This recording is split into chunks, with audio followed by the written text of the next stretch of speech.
So welcome to the class. So basically we are studying uh, digestive system. In digestive system, we are studying liver. So we completed small intestine. Some part is remaining. We will discuss after liver, gallbladder, pancreas. So basically liver. Liver is a very important organ in our body. Okay. So basically liver has two lobes. Okay. Right and left. And fills the upper right and center of the abdominal cavity, just below the diaphragm. So here the diaphragm is there. So the diaphragm below the diaphragm, right side, we have liver. Okay. So we will call the liver structural unit is liver lobule. A roughly hexagonal column of liver cell is called hepatocytes. So the cell which is responsible for the function that is called hepatocytes. Okay. Between adjacent lobes are branches of the hepatic artery and portal vein. So each lobe have artery and vein. Okay. The capillaries of the lobule are sinusoids, large and very permeable vessels between the rows of liver cells. The sinusoid receives blood from both the hepatic artery and portal vein. And it is with this mixture of blood that the liver cells carry out their function. The hepatic artery brings oxygenated blood and portal vein brings blood from the digestive organs and spleen. Each lobule has a central vein. The central veins of all the lobules need to form the hepatic veins, which take blood out of the liver to the inferior canal. The cells of the so basically here the liver, how its function is that you can see that this is the liver. Okay, you're able to see the liver. So here we have the this is the liver. Okay, so basically liver have the blood flow from arteries and veins. Basically, veins are getting blood from the abdominal cavity. Okay, bring the veins to the uh, liver, and it here metabolism will occur. So arteries bring oxygenated blood. So after that, the blood will go through the superior, in this the vena cava, inferior vena cava, to the heart with the help of all this. After that, the oxygenated blood will mix to the uh, this blood, and it will go to the body. So basically, what will it will do? It will metabolize. So here we have the different veins and arteries are there. In each lobe, we have. So you can see the diagram here. This is the hepatic art vein, right? Hepatic vein. Okay, you stick dirt here. We have duct. All are attached to the lobes, hepatic artery, and portal vein. So you can see this is the hepatic artery and portal vein. So portal vein is bringing the to the blood to the uh, all the parts of the liver. So this is coming from the abdominal region, and it will do whatever function it needs. And from that area, the inferior vena cava branches are there. So hepatic vein to the hepatic vein, it will go to the inferior vena cava. From the inferior vena cava to the heart. This is the function. This is the structure. Now we'll talk about the function. What are the functions of the liver? The cells of liver have many functions, which are discussed in later sections. So we will discuss, but their only digestive function is the production of bile. So belonging to the digestion, it will produce the bile. Bile enters the small bile ducts called bile can- canaliculi on the liver cells, which unite to form large ducts and finally merge to the hepatic duct, which takes bile out of the liver. The hepatic duct unites with the cystic duct of the gallbladder to form the gallbladder, common bile duct, which takes bile to the duodenum. Bile is mostly water and has excretory function. When it carries bilirubin, excess cholesterol to the intestine for elimination in phases.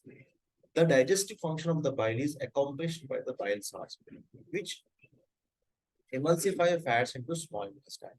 Emulsification means the large fat globules are broken into small globules. This is mechanical, not chemical. Digestion, the fat is still fat, but now has more surface area to facilitate chemical digestion.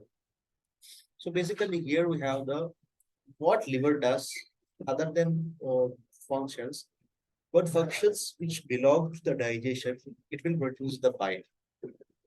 Okay. The bile is watery and it have salts, okay, which are stored in the gallbladder for concentration. Its power will improve. Okay, then from that area to the leukocytes. These are the lobes.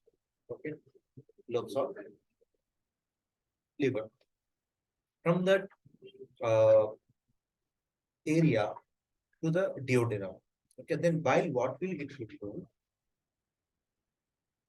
It will concentrate on the fat. Will do the mechanical breakdown of the fats from the larger globules to the smaller globules. So it what it will break down the fat. So this is the one function of the bile. Production of bile is stimulated by the hormone secreted, which is produced by the duodenum when food enters the small intestine. So, which hormone is responsible to secrete of bile? That is secretin. Secretin itself, it is released by the duodenum. So, it is helping that he need help from the bile to come to that area and break down the bile. Secretin is the hormone which is responsible to release the gallbladder. So, release the bile. So it will regulate the bile secretion. So basically liver had many more functions we will discuss, but one function is to release the bile. Gallbladder will concentrate and it will send to the duodenum to the fat metabolism, mechanical metabolism to break down the large globules to small globules. This is the function of liver. And gallbladder. Gallbladder is sac, okay, pouch-like structure, 3 to 4 inches. Okay, beneath the liver, it is located.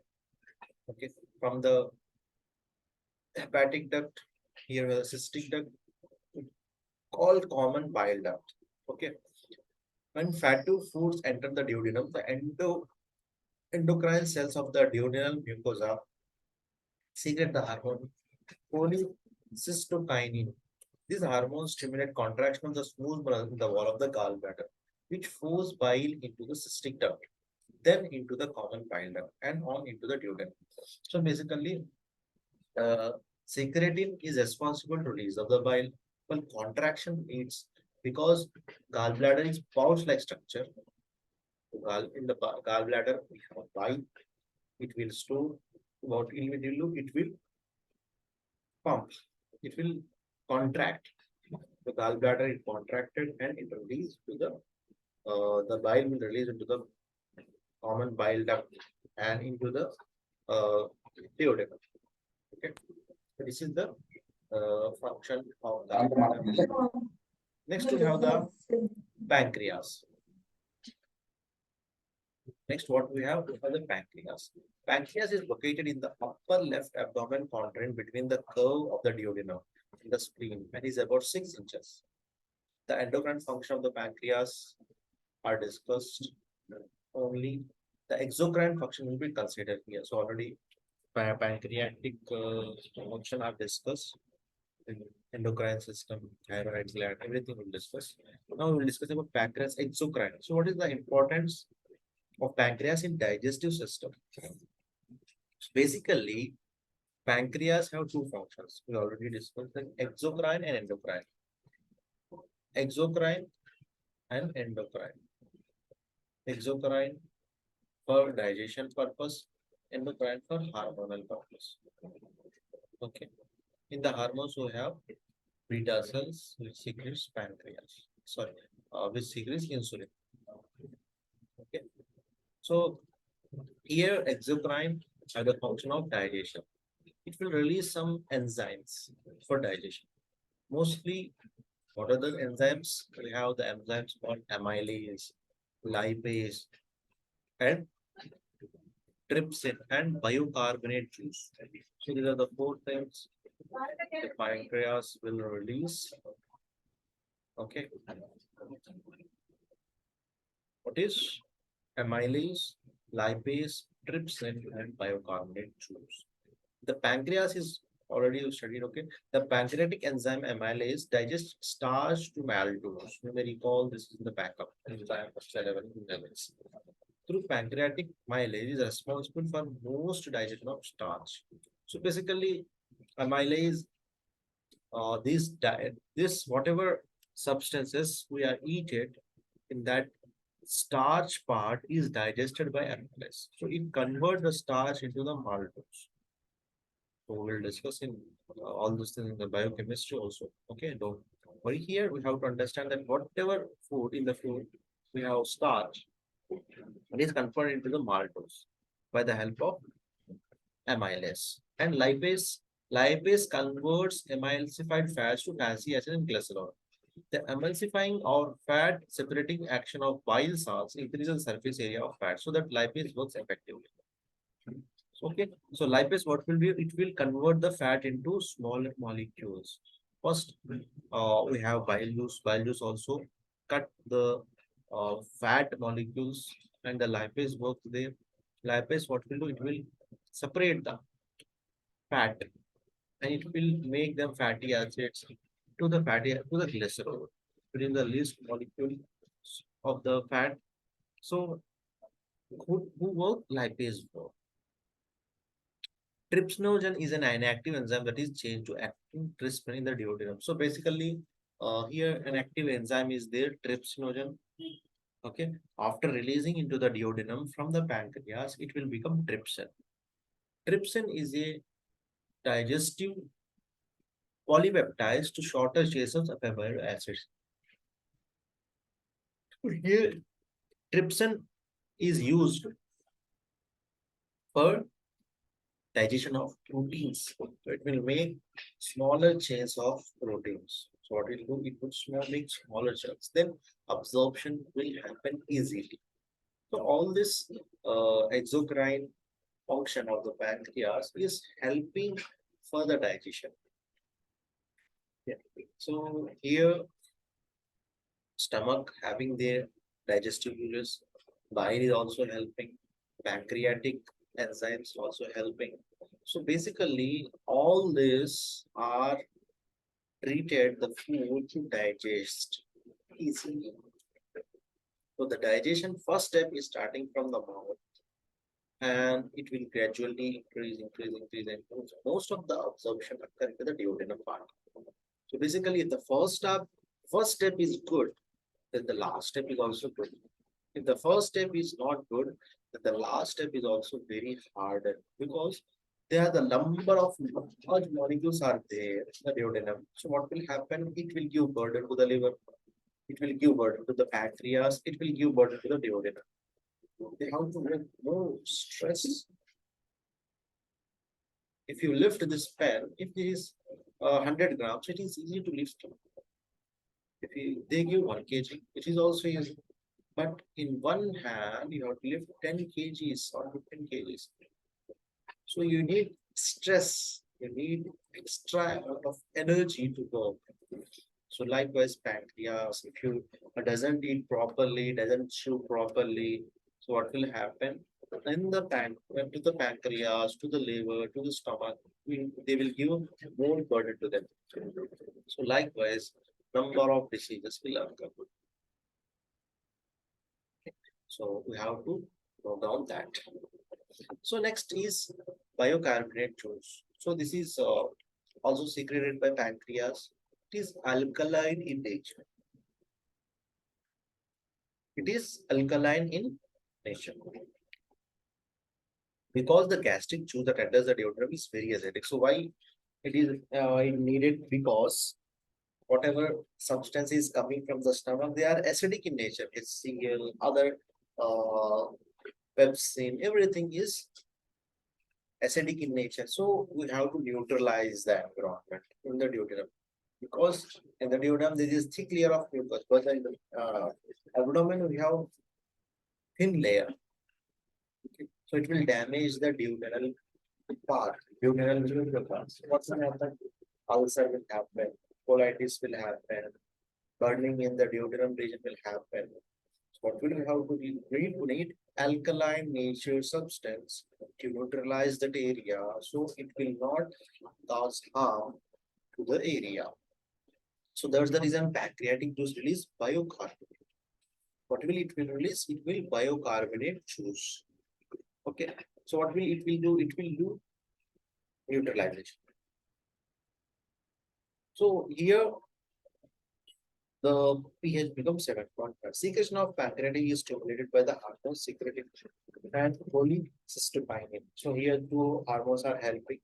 Again, that is secretin and cholecystokinin, which are produced by the duodenal mucus. If itself, duodenal is producing these hormones to protect himself from the harmful effect of the HCl. Secretin stimulates the production of biocarbon produced by the bacteria, and cholesterol stimulates the secretion of pancreatic acid. So both are helping the pancreas. One is for releasing of biocarbonate, one is helping for the release of enzymes. So here you have the very detailed diagram. Here you can see that saliva, gastric juice, what are the gastric juice are present, what are the liver, how the liver is helping, gallbladder, pancreatic. So you can do that. You can note down this detail. It can help. It will help from that diagram. Okay. Now the part is how the absorption and digestion is happening. So already you studied. Those are the substances are helping, but in detail here. Okay, you can see that is the diagram of pancreas. This is the pancreas. Okay. Here is the ampoule of water. This is the duodenal part. This is the pancreatic duct. Okay. One part is the endocrine, one part is exocrine. Okay. Next, here we have the islets of Langerhans, ducts, acini, delta cell. This is the beta cell, alpha cell. This is the endocrine part. This is the exocrine part. This is the exocrine part. This is the endocrine part. This is the Langerhans cells. In that we have alpha cells, beta cells, and delta cells. Okay.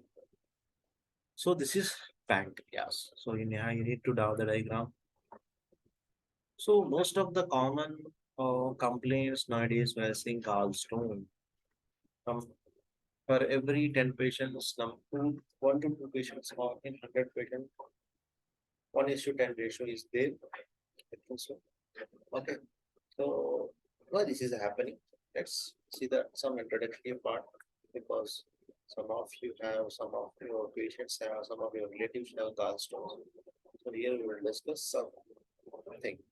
One of the functions of the gallbladder is to concentrate bile by absorbing water. If the bile contains a high concentration of cholesterol, absorption of water will lead to precipitation and the formation of cholesterol crystals. These crystals are gallstones.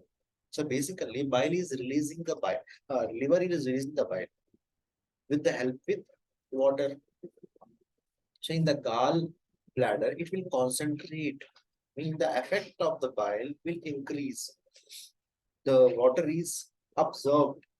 So if the amount of water is less and the amount of fat is more or other cells are more, so what will happen? It will become emulsified. It will become hardened. So gradually, it will take the structure of stones. But the reason gallstones are happens. If the gallstones are small, they will pass through the cystic duct and convert bile duct to the duodenum without causing symptoms. So basically, everyone will have the gallstones, but it will release because it is small, like 2 to 1 mm, 2 mm, 1.5 mm. It will go through the bile duct, cystic bile duct, common bile duct. Okay, but if they are in large in numbers, if you are eating large number of fatty food, oily food, or outside food, okay, so it will cause harm. It will harm the liver, and liver will release the bile. It will become more concentration, then the transfer will form. And also, you're not eating on time. Okay, not eating on time, and excess use of fatty acids, not eating, not drinking water as necessary. It will also form. That is true. So, uh, if the gallstones are higher, large, and very much high or very uh, big, will cause pain. It will radiate the pain to the upper side, and obstructive jaundice will so happen sometimes. It will affect on the bile, liver. Okay, several treatments are available. Gallstone medications that dissolve gallstone work slowly over the course of several months. They are useful if binary obstruction is not severe. An instrument that is generates shock waves called litho that may be used to pulverize the stone into smaller pieces that may easily pass into the duodenum. This is called lithotripsy. Surgery to remove the gallbladder polycystic in some cases. The hepatic cell is then connected directly to the common bile duct and dilute bile flows into the duodenum. Following such, the patient should avoid meals high in bile. So here, the number of procedures are there. They will in order days they will follow. Nowadays, skull bladder removal is common. They will not follow the diet. Okay, whoever has gallstone, they will not follow the diet, but they want to remove the gallstone. It will really they will. This is I think is stupidity. You are enforcing yourself to remove the gallbladder, but you are not stop eating yourself to help the gallbladder. So it is very sad thing to us. The society. So basically, they are happy to remove the gallbladder by surgery, but they are not happy to avoid fatty food. They are not happy to eat on time. They are not happy to take lots of drinks. Who is concentrated, like lemon juice, like orange juice, like pineapple juice. They will help. They will help to dissolve the gallstone. Okay, so their choice.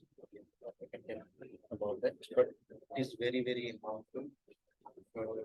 Improving, I think so because it will decrease the digestive process. It will decrease the digestive process, and it will decrease the absorption process, and it will give more burden on liver. Okay, but basically liver release the bile whenever it needs, and it will enter into the gallbladder. It will get the concentration. Concentration will happen, and whenever you eat food, gallbladder release the bile. But what will happen now? Direct the liver is releasing bile directly. It will not get storage. First thing. But if you're not eating, also liver is releasing the gallbladder. Liver is releasing the what bile, and it is reaching to the duodenum. If you're not eating, also. Second thing is there's a number of hormones are working as secretin, cytokine. They will not working. They're just sitting. Oh, I'm very happy that I doesn't have work because if the bile is there, they have to release secretin, and the secretin will release the bile. Okay, then cytokine is not, gallbladder is not there. Then cytokine works. It will not pump the gallbladder. It will not do the contraction of gallbladder. This is the thing. Then it will not also not release pancreatic enzymes. Pancreatic will also get stuck. So this is the very important thing which I will explain. So we have next is completion and digestion of absorption. So we will discuss how the absorption will happen completely. Then we have the large intestine. Then our